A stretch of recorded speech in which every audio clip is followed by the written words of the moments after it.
Okay mga papi, done installation po tayo dito sa Yamaha NMAX Turbo Tech Max. Nagabili si sir ng ating promo package. Ito po yung mga kinabit natin.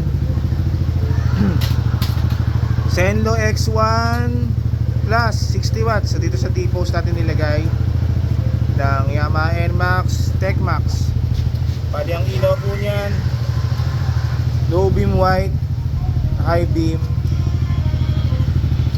yellow.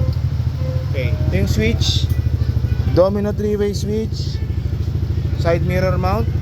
Para sa passing lights, naglagay tayo ng stainless passing switch with bracket.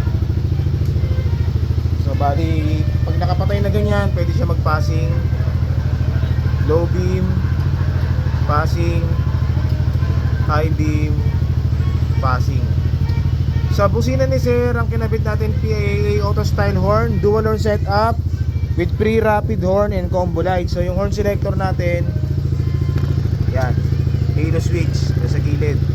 Bali pag ganyan po, nakapatay, pag bumusina, stock, tapos may rapid dyan, switch, via horn,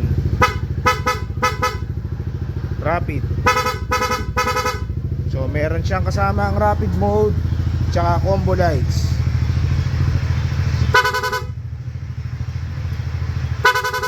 Ay.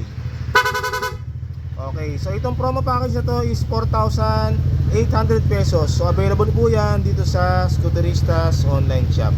Maraming salamat po.